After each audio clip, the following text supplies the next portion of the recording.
I'm Dr. Rooma Sinha, Senior Consultant, Gynecologist at Apollo Hospital, Hyderabad.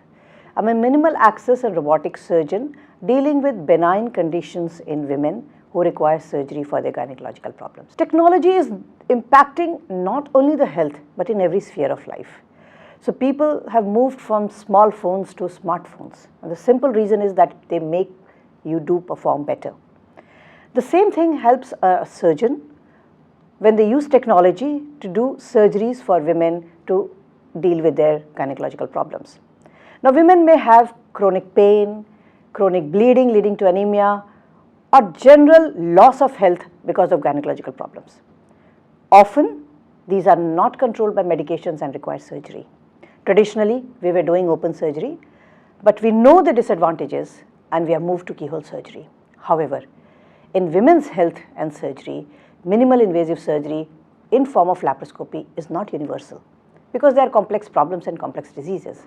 And that is why the role of robot-assisted or computer-assisted surgery has come into play, which enables a surgeon not only to perform detailed and precise surgery, but also helps women to recover very fast without much blood loss, no pain, and literally they go home in a day's time. The problem of infertility is on the rise in our country, and this can be seen by multiple mushrooming of infertility centers.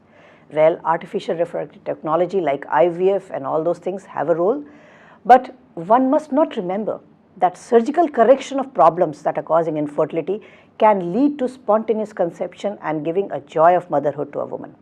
The two common problems that causes infertility in women, which can be corrected surgically, is presence of fibroids and the presence of endometriosis.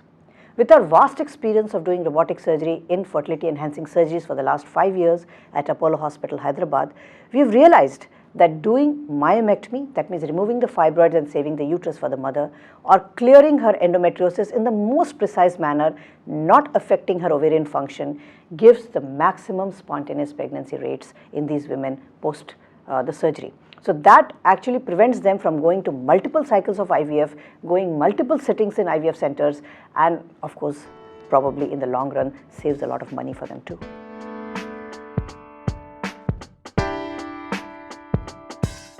There are few diseases in benign gynecology, that means women not suffering from cancer of the uterus, is like fibroids, endometriosis, or some kind of problem which is causing immense disability to women to perform their day-to-day life as mothers, as executives, as part of the society. When we have these kind of problems, we offer them few surgeries like either removal of the uterus, which is hysterectomy, or removal of the fibroids, which is myomectomy, or removal of the disease like endometriosis. But often these are not able to be completed in the minimal invasive way.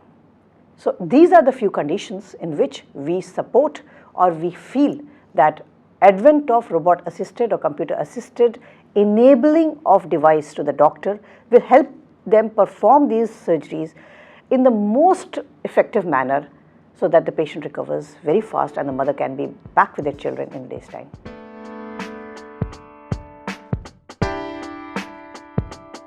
The future for computer assisted surgery is very bright because technology is changing every sphere of life. Why medicine should be left behind? We have a little bulky device right now, but I'm sure in decades to come the device will become smaller in a miniature, will become more surgeon friendly, will have haptic feedback, and I think instead of putting multiple ports, we will definitely have now this whole surgery be performed by single port. That means we need not make multiple, we are at the moment even with minimal invasive surgery we talk about multiple small holes. But in future I understand and I believe that we may be able to perform the whole thing by just single port, or maybe even have nanorobots which we can probably introduce into the abdomen, control it externally and having them perform what we want to perform for the patients.